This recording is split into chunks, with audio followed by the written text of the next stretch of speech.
The land of Judah had stopped singing. The fields that once rolled in green waves were now hard and cracked, as if the earth had swallowed its own sigh.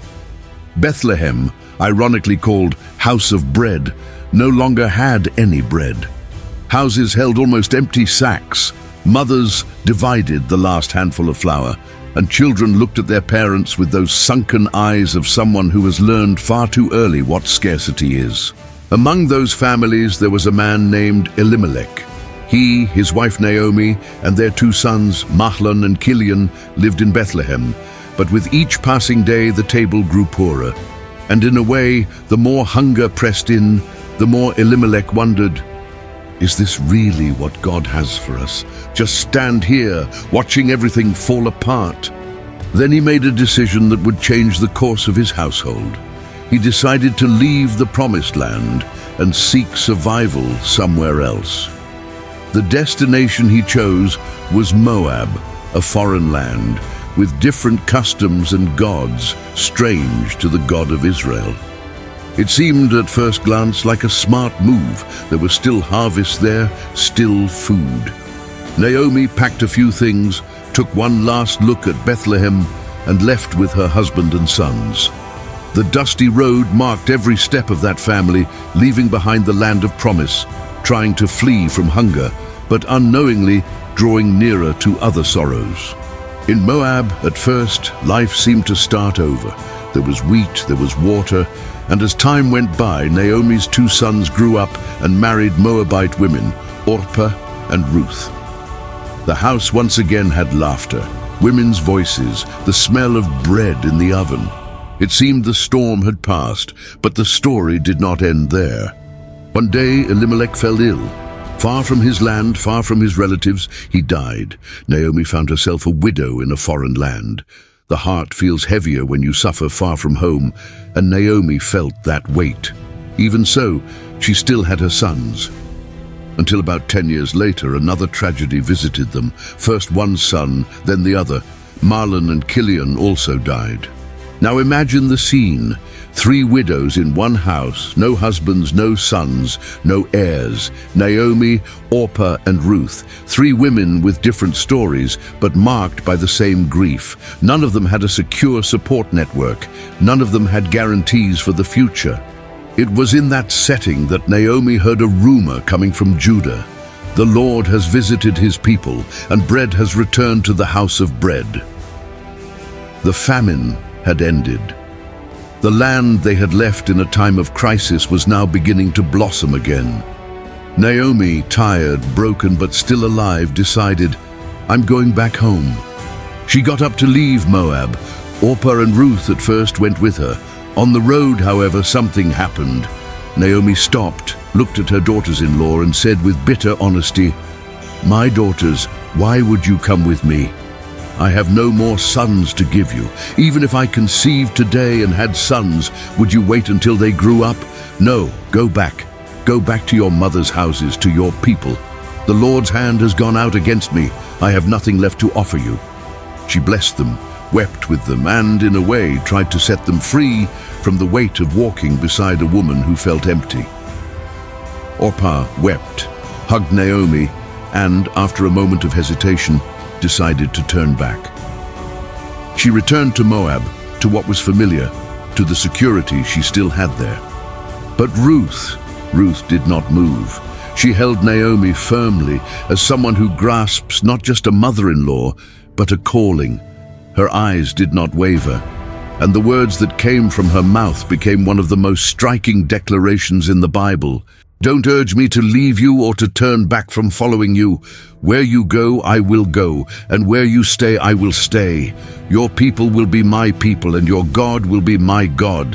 Where you die, I will die, and there I will be buried. May the Lord deal with me, be it ever so severely, if anything but death separates me from you. In that moment, Ruth was not just choosing to accompany an elderly woman. She was breaking with her past, letting go of her gods, her culture, her comfort zone, to throw herself in faith upon the God of Israel. It was as if she were saying, I don't know what awaits me there, but I know with whom I want to walk. Naomi realized that insisting would be useless. The two of them went on their way back to Bethlehem in silence. Two widows, two foreigners in heart, because, in a sense, even Naomi no longer felt at home anywhere. When they arrived in the town, the women of Bethlehem stirred.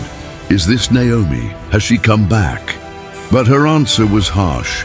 "Don't call me Naomi, pleasant. Call me Mara, bitter, because the Almighty has made my life very bitter. I went away full, but the Lord has brought me back empty."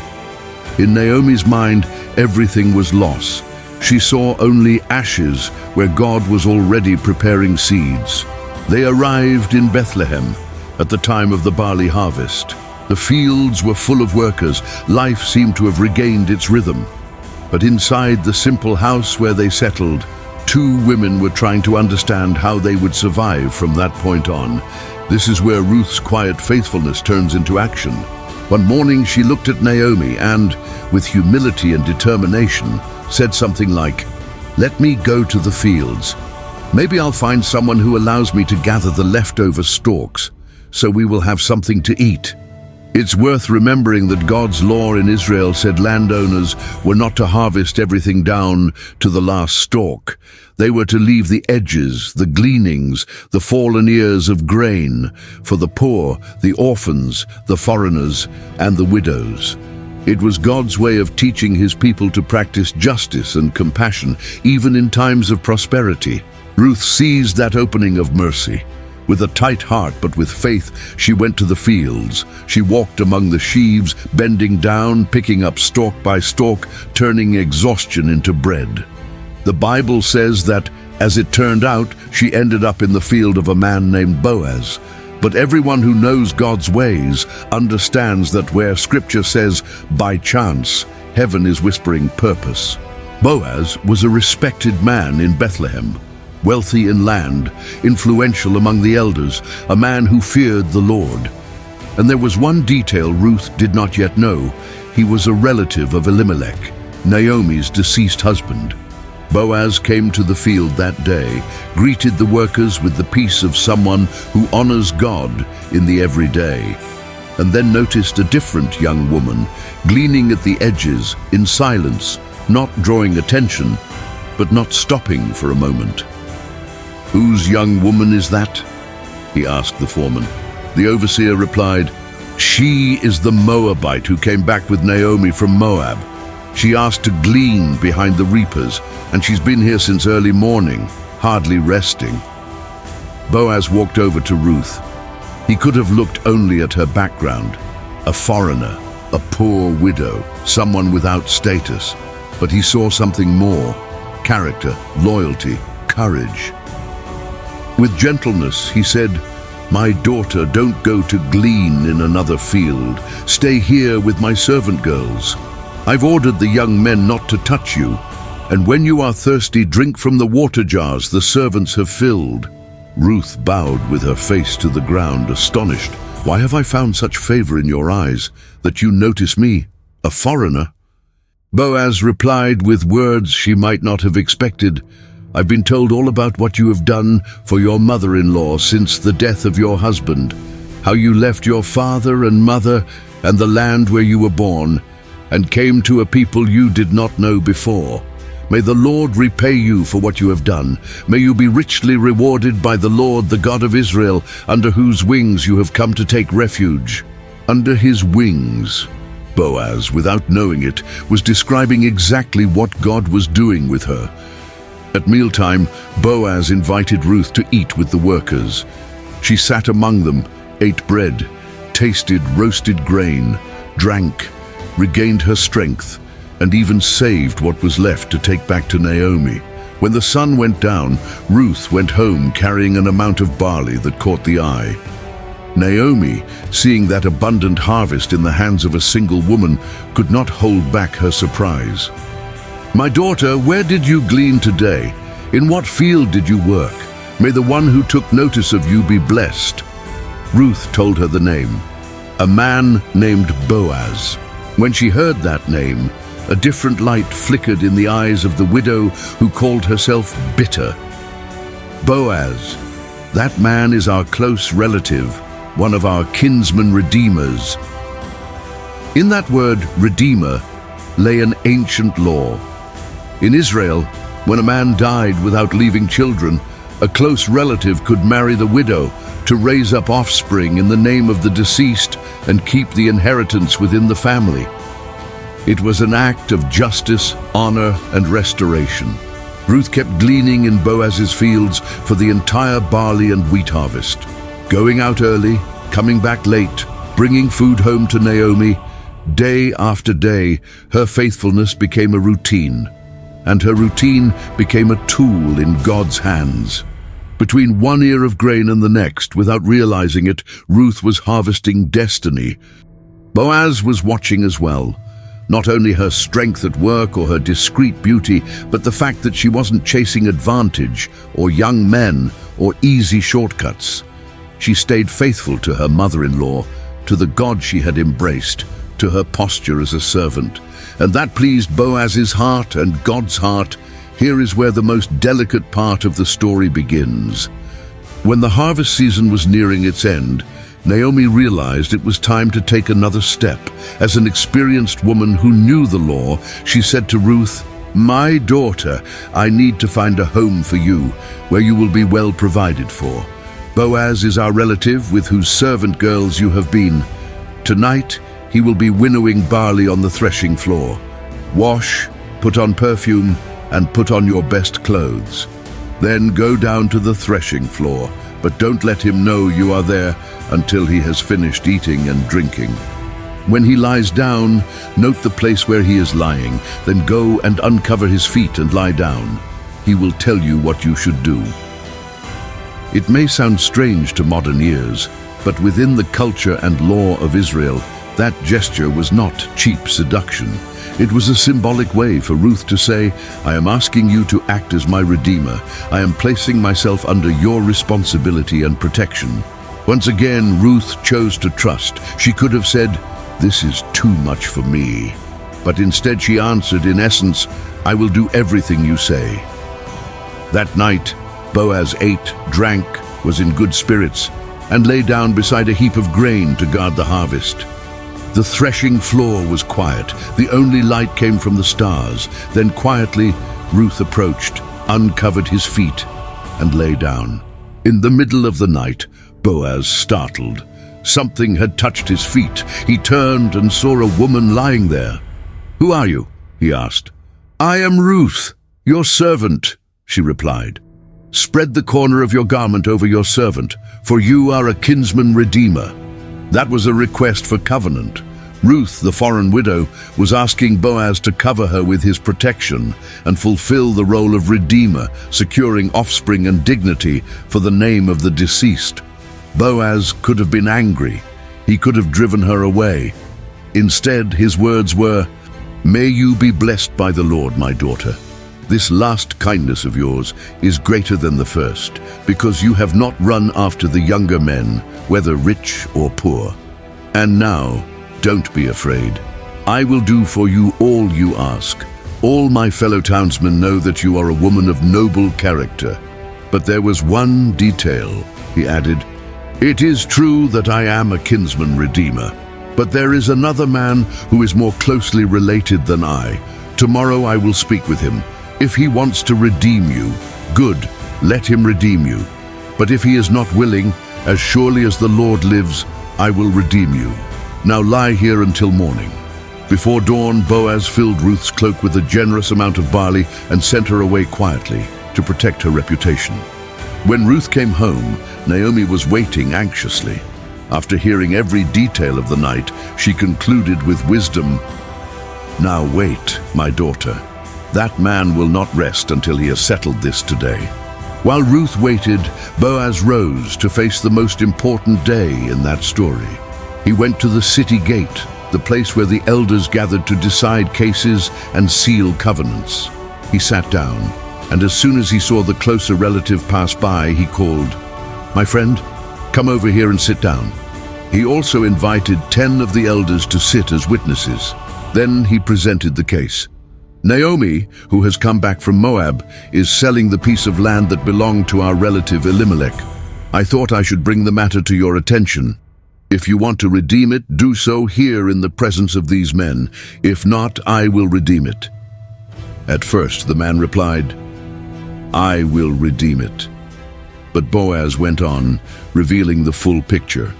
"On the day you buy the land from Naomi, you also acquire Ruth the Moabitess, the widow of the deceased, in order to maintain the name of the dead with his inheritance." Then the relative drew back.